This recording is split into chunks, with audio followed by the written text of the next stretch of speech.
Pamela León es una estratega en comunicación política con experiencia en análisis electoral, marketing político y gestión pública. Su análisis de la situación política en Ecuador la ha convertido en una voz influyente en la opinión pública. En su episodio nos cuenta un poco más sobre su historia y la importancia de incomodar e involucrarnos activamente en el debate. Cuando no convives, sobrevives. Entonces, eso es lo que siento que pasa en Guayaquil. Sobrevivimos en lugar de convivimos. Entonces, lo que yo esperaría es que...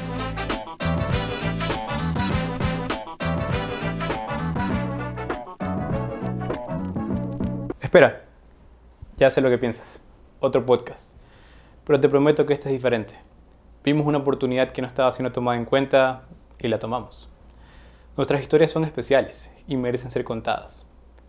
Esta historia empieza contigo y queremos que tú seas parte del todo el trayecto. Suscríbete y sé parte de una conversación fuera del ordinario, porque aquí hacemos más. Pamela, muchas gracias por estar aquí. Eres una persona que últimamente se ha hecho viral quizás por sus comentarios y sus análisis de política en redes sociales, pero me gustaría preguntarte de dónde nace esa pasión tuya por la comunicación política. Bueno, primero, Jorge, gracias por invitarme. Está bellísimo el set, me parece precioso. Y aparte felicitarte por estos espacios que son necesarios también, no solamente para generar contenido interesante, sino también para involucrar también a la audiencia a este tipo de situaciones que también la empoderan de cierta manera, ¿no? Y bueno, este es un camino que ya tiene 15 años. De hecho, yo estudié periodismo y era la nerd de la universidad. Entonces yo tengo esta dualidad de ser nerd y ser un bufón, porque yo soy la clásica payaso de la clase, voy a una oficina y soy la que molesta a todo el mundo. Tenía un compañero con un apellido político complicado y al segundo día me decían, dale 2 días, dale al menos una semana. Le voy a dar 2 días. Al segundo día ya lo molesté con algo de su tío, apellido Bucaram, imaginarán las cuestiones que le comentaba. Estefano, un saludo. Entonces, este camino que ya tiene 15 años, que empezó con el periodismo, la verdad, yo agradezco haber estudiado periodismo, insisto, era la nerd de la clase, pero yo no sabía que existía escuelas de ciencias políticas, era para mí desconocido, no lo sabía. Posiblemente hubiese optado por las ciencias políticas, pero creo que el periodismo a mí me abrió un espacio muy interesante que lo quiero compartir con la audiencia, y es que el periodismo es una representación de la realidad y es como esa obra que vemos de Magritte, en donde dice, esto no es una pipa, pese a que esté pintada una pipa. Eso a mí me abrió la cabeza. Entonces quise ser mucho más profunda y en ese momento era ayudante de cátedra, estaba en una situación estable y un día me llaman a una campaña de un partido X para una alcaldía. Y dije, ¿y yo qué voy a hacer ahí? A mí la política no me gusta. A mí no me gustaba la política, no la entendía. Decía, ¿y yo qué hago ahí? Hasta que fui y viví lo que era una campaña electoral y en ese proceso, ya desde la vena nerd, empecé a leer mucho, empecé a leer Lasserfeld, empecé a leer otros autores como Giovanni Sartori y me di cuenta que en ese momento yo supe que eso era lo que siempre había querido hacer. Cuando yo leí Cómo hacer ciencia política de Giovanni Sartori, a mí eso me cambió la perspectiva profesional y dije, yo quiero meterme de lleno en esto. Y empecé a leer mucho sobre ciencia política y me di cuenta que lo que más me importaba o lo que más me llamaba la atención era la semántica y el simbolismo político que está orientado principalmente desde la comunicación política, y lo amarro perfecto con lo que había estudiado también previamente en periodismo. Y así lo retroalimenté. Y yo desde muy pequeña, por ejemplo, a los 15 años recuerdo que en una biblioteca de mis padres había un libro de Foucault que era sobre la biopolítica del poder y lo conecté también con toda esa lectura que tuve desde muy pequeña, porque siempre leí sobre temas relacionados a la política sin saberlo y yo no sabía que me encantaba la política. Y resulta que siempre fui una persona muy sensible ante ese tipo de, digamos, de conceptos y de cuestionamientos que generan la política como tal. Entonces podrías decir que has encontrado tu pasión después de tantos años. Yo creo que sí. De hecho, tengo dos pasiones. Yo soy cantante y por 7 años estuve en una agrupación en donde canté como solista por Polonia, Alemania, también en gran parte de Sudamérica. Y yo pensé que iba a ser la música, porque a la vez también estaba trabajando en política ya en ese tiempo. Y yo sé que para poder estar al 100 en la una, tengo que abandonar la otra. Y eso es súper triste, porque cuando estuve muy, muy metida en la música, la política era una cuestión con la que cumplía, porque estaba trabajando en un espacio que correspondía con ese tipo de labor, pero no era una cuestión apasionante como lo es ahora, en donde he encontrado realmente cómo canalizar mi voz. Y es curioso porque la voz es el instrumento para ambas pasiones, para la música y para la política. Eso suena como una decisión bastante difícil. ¿Te sientes contenta con la decisión que tomaste al final? Sí, sí me siento contenta porque eh, cuando tenemos el despojo de algo o cuando tenemos una carencia de algo, ese no absolutismo nos permite recordar que hay que trabajar para poder en efecto entender por qué estamos haciendo lo que estamos haciendo en ese momento. Si hoy yo no estoy cantando es porque tal vez estoy cantando en otro escenario. Me alegra mucho que nos cuentes tu historia, porque a la larga eso de encontrar tu pasión no es algo que le ocurre a todos. Es muy difícil. Primero salir del colegio, tener que decidir qué carrera vas a estudiar, no saber si estás haciendo bien las cosas, tener que cumplir las expectativas de tus padres muchas veces, querer saber qué es lo que a ti te gusta. Y después de eso hay muchas personas que no encuentran esa pasión o no encuentran ese camino, simplemente se quedan con aquello que tuvieron que elegir en aquel momento, con su poca o mucha madurez en esos momentos, y terminan quizás su vida sin encontrar esa pasión. Y esta historia quizás refleja un poco el hecho de buscar y siempre estar abriéndose caminos, abriéndose puertas. Me gustaría saber si hay algo que tú pudieras darle como consejo a la audiencia o a esos jóvenes que quizás aún no saben si encontraron su pasión o no, pero que están en la búsqueda de algo y en la búsqueda de sentirse completamente felices con la decisión que toman. Primero, no existe el tan completamente felices. Yo creo que más bien existe un completamente satisfactorio, que es un poco más real. Por ahí puedo llegar a ser fatalista. Tal vez existe, pero para mí no es así. Eh, Porque yo encuentro a la felicidad como ese estado de tranquilidad absoluta, más allá de la efusividad que pueda generar una risa o una carcajada. Pienso que la felicidad es ese momento de estabilidad incluso dentro del caos que nos entorna. Entonces, lo primero es eso, buscar los espacios posibles en donde sepan ustedes que puedan desarrollarse. Es decir, hay que establecerse desafíos, por supuesto, pero esos desafíos deben ser, en la medida de lo posible, alcanzables, porque la frustración no puede llegar a través de un imposible. La frustración debe llegar cuando, sabiendo que podías haberlo hecho, no lo hiciste. Entonces, el espacio posible es el terreno en el cual se pueden desenvolver para encontrar eso que buscan hacer. No decir mañana quiero ser un astronauta y realmente lo puedo hacer. O sea, realmente hay que darse unas cachetadas de realidad y decir, yo puedo hacer esto y lo máximo que puedo hacer, pero realmente, y que me va a costar, pero sé que lo puedo hacer, es esto. Pero llegar al punto de mañana quiero, qué sé yo, comprarme una casa de 4 pisos y en Mocolí, qué sé yo, y una cuestión un poco más incierta en relación al campo de acción que tengo, al margen de acción que tengo. Eso no es soñar, eso es ambicionar. Entonces, hay que encontrar esas diferencias importantes y por eso para mí, hoy día hablaba con mi mejor amiga, que es Jessica Zambrano, deberías traerla aquí. Es una genio esa mujer. Y es interesantísima.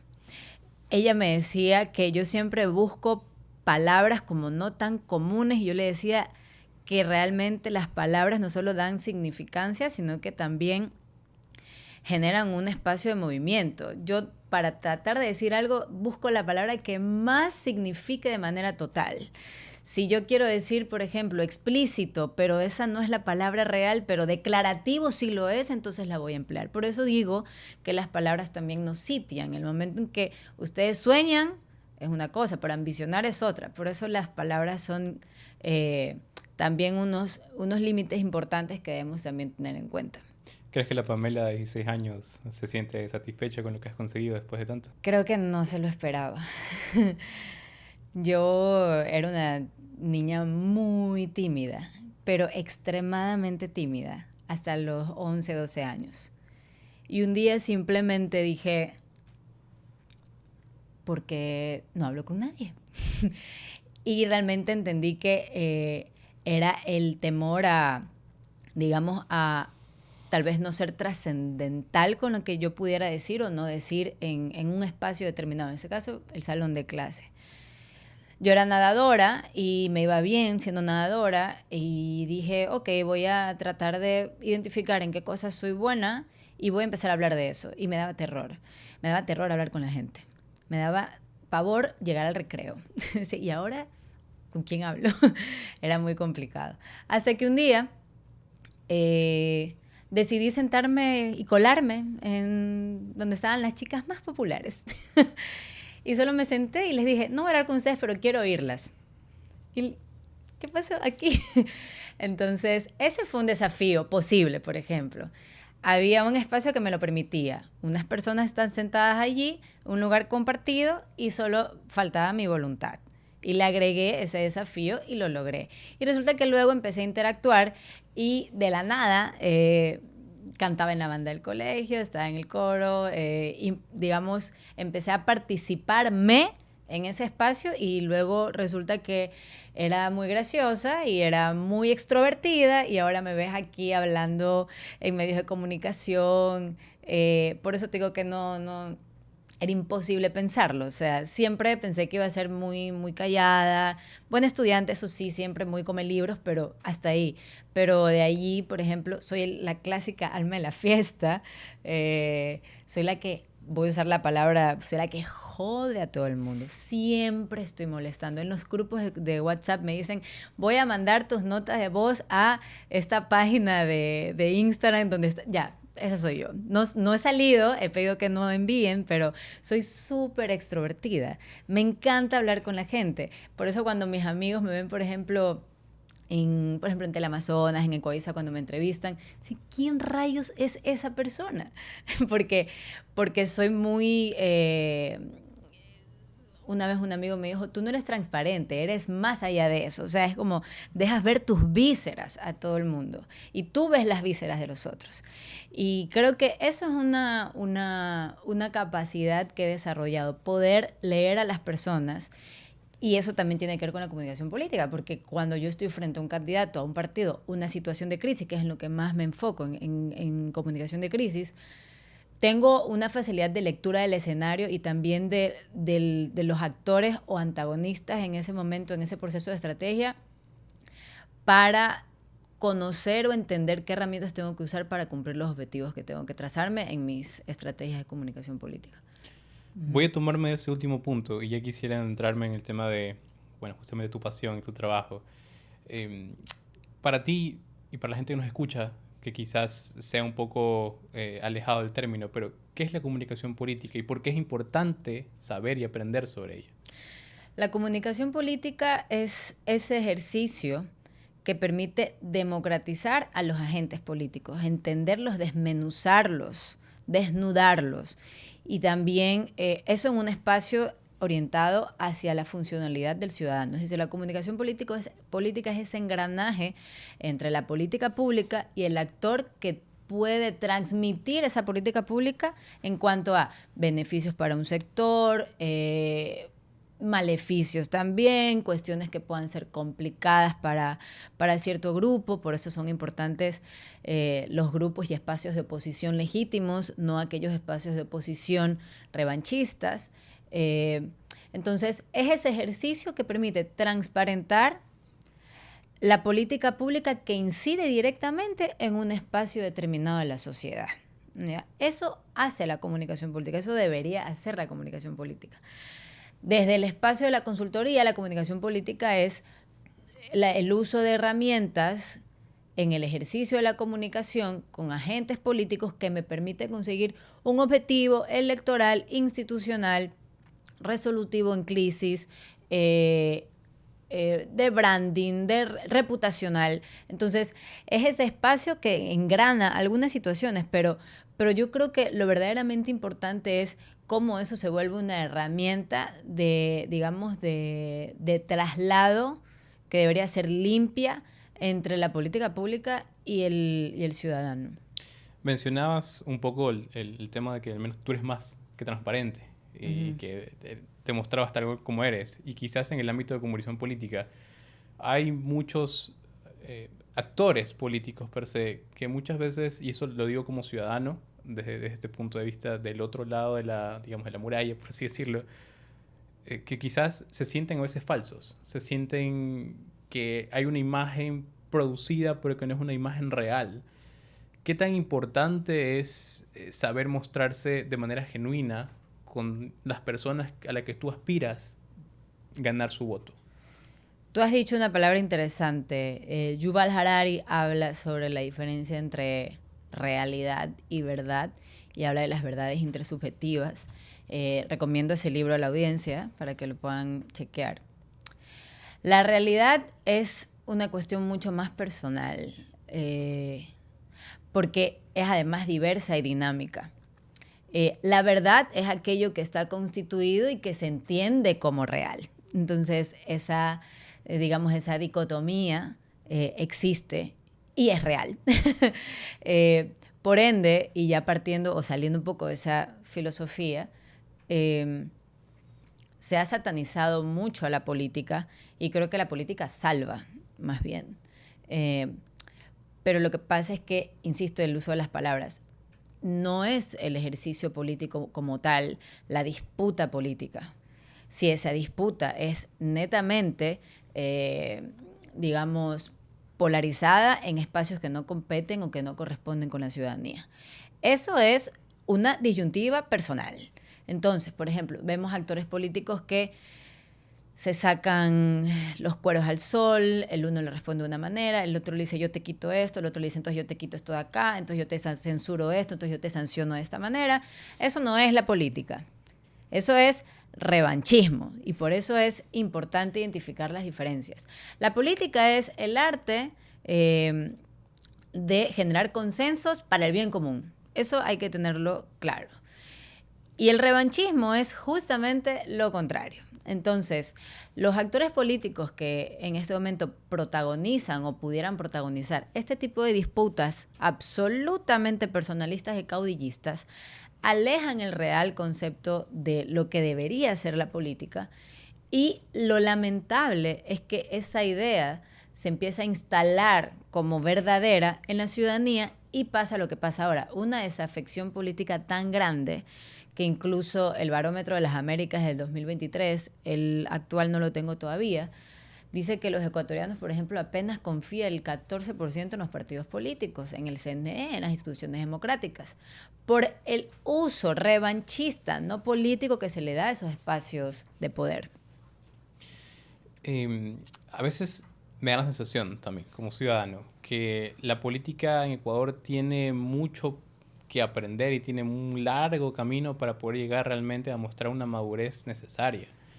No sé si tú piensas lo mismo y en tal caso, ¿qué crees que deberíamos hacer desde la ciudadanía, pero también obviamente desde los actores políticos para justamente elevar el nivel de debate, elevar ese estatus de madurez en la política y poder concentrarnos a la larga en lo que mencionas, que es el consenso para gestionar el bien común? Primero, incomodarnos.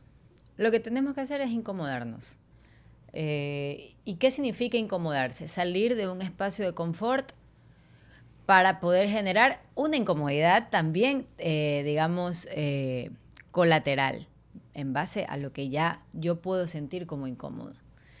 En mi biografía de Twitter, de hecho, yo pongo, hola, vengo aquí a incomodar, porque creo que lo que pasa y lo que falta es que no nos estamos incomodando ni como ciudadanos, y ahorita voy a hablar de manera estándar, no quiere decir que todos sean así, pero ni como ciudadanos, ni como academia, ni como medios de comunicación. Es decir, estos sectores de la sociedad civil no generan un cuestionamiento tan, digamos, audible o ruidoso, necesariamente ruidoso, como para generar una presión en los espacios de poder. Entonces, ¿qué pasa? Tú tienes, por ejemplo, a un medio de comunicación X, no voy a decirlo aquí, que genera espacios de propaganda notables, pero tienes una prensa que se pronunció 2 o 3 días, tienes a universidades que tienen escuelas de periodismo que no lesionan ese tipo de interlocuciones por parte de ciertos medios de comunicación que han buscado la propaganda en espacios de información.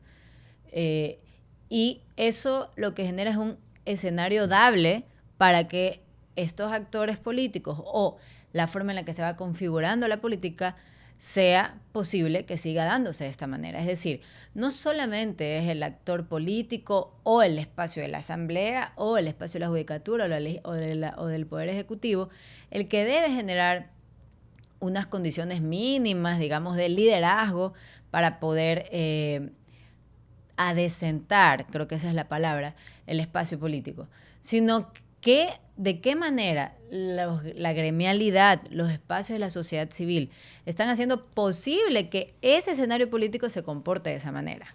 Es decir, ¿qué están haciendo los gremios de maestros? ¿Qué están haciendo los grupos estudiantiles de las universidades? ¿Qué están haciendo los decanatos, las direcciones de pedagogía? ¿Qué están haciendo las escuelas de periodismo? ¿Qué están haciendo los periodistas? ¿Qué están haciendo los empresarios? En Colombia, el movimiento empresarial fue muy importante para casi reinstitucionalizar lo que estaba pasando en Colombia. Entonces, hay una convocatoria pública que es necesaria y que debe generar esos consensos mínimos para que esos políticos que están ahí arriba digan, esta gente no está alienada, esta gente está conformada, está estructurada. Hay una masa crítica que está generando poderes en las calles. Hay una masa crítica que está generando una consolidación de ideas que nos va a fregar de aquí en adelante.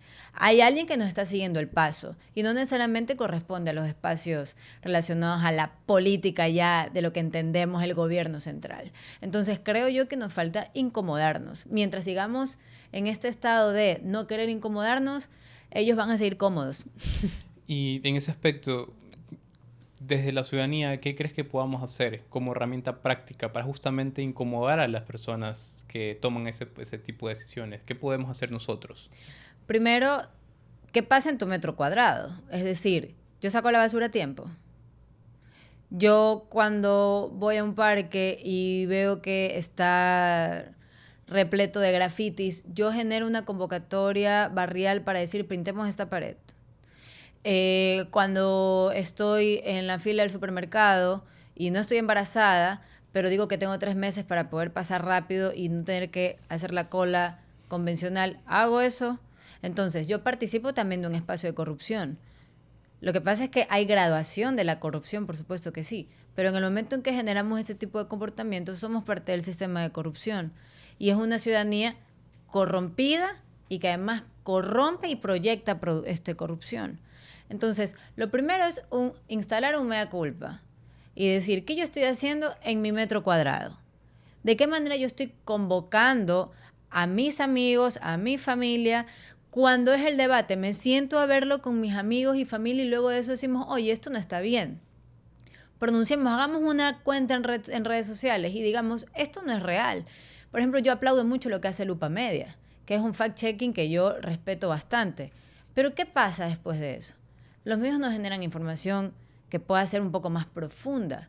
Cuando se hizo el informe de la Nación, hubo datos que transparentó Lupa Media que no eran reales, incluso confirmadas a través de fuentes secundarias. Pero los zapatos del presidente eran la primera plana de un medio de comunicación. Entonces, ¿qué sucede con esas convocatorias? Y cómo a nosotros como lectores de ese medio no nos puede molestar, oigan, hay unos datos que no están transparentados, ustedes periodistas investiguen esto. Entonces, la falta de conformación y la falta de reconocimiento e identificación de qué sucede en mi metro cuadrado y hacer caso omiso a esa acción y ese poder que tenemos nosotros como ciudadanos, que tenemos constitucionalmente el derecho de organizarnos, es lo que creo que habría que primero darnos cuenta. Es decir, organicémonos ¿para qué? ¿Qué está pasando en La Alborada? ¿Qué está pasando en Sauces? Los niños salen hasta las 10 de la noche y eso no puede ser. para mí, por lo menos. O sea, yo creo que los niños que tienen, que son infantes no deberían estar corriendo, así sean ciudadelas privadas, por la noche. Entonces, ¿qué pasa en las ciudadelas? Yo vivo en una ciudadela. Hay muchas cosas que de allí me molestan, pero sinceramente yo tampoco hago nada para eso. Y eso es un mea culpa. O sea, digo, ¿cómo es posible que dejen entrar de esta manera y que no haya más trabas o entrampamientos? Y a mí me molesta cuando me hacen ese proceso de cédula, de identidad. Ay, pero si ya vivo aquí. Pero, ¿me comprendes? Entonces, esa falta de convocatoria también individual con el metro cuadrado nos ha transformado en esta sociedad alienada. Me voy a tomar de tu respuesta, Pamela, para ya entrarnos en las últimas preguntas del programa. Y justamente una que solemos hacer como tradición aquí es, ¿qué pregunta te gustaría a ti dejarle a la audiencia, a las personas que nos están escuchando? ¿Qué les quisieras dejar? Uy, generalmente a mí me hacen preguntas. A ver, ¿qué pregunta? A la audiencia en general. Ok, creo que la tengo. ¿Qué más hace falta para poder generar un cambio pequeño? ¿Qué más tiene que suceder para que puedas tú generar un cambio pequeño? Muchas gracias, Pamela. Y como último, si dependiera de ti y solo de ti, ¿qué cambio te gustaría ver que suceda en tu comunidad o en tu país? Sí lo tengo muy claro. Me falta también ejercitarme en eso. Quisiera que haya una comunidad mucho más liderada por los asuntos que no competen a mis situaciones personales. Es decir, aunque a mí me cueste o no me guste hacer algo por el bien del que está al lado, me gustaría que exista eso. Yo estuve hace poco en Cuenca y me llamó mucho la atención una cuestión que yo no veo aquí en Guayaquil. Tal vez existe, pero no la he podido ver, tal vez porque vivo aquí y vivo todo no todo lo que pasa, pero escucho, leo, también he pasado por situaciones complicadas de violencia aquí y eso tal vez me genera un sesgo, pero en Cuenca, por ejemplo, pasaba por un barrio en donde, te voy a decir dos cosas, pasaba por un barrio en donde había un grafiti silueteado de alguien que decía ladrón de niños y un número de teléfono. Y tú veías ese grafiti en distintas calles de Cuenca. Eso es gente convocada para lesionar a un delincuente. Eso es gente que se incomoda y se molesta por lo que pasa en su espacio privado, público, lo que pasa en su ciudad.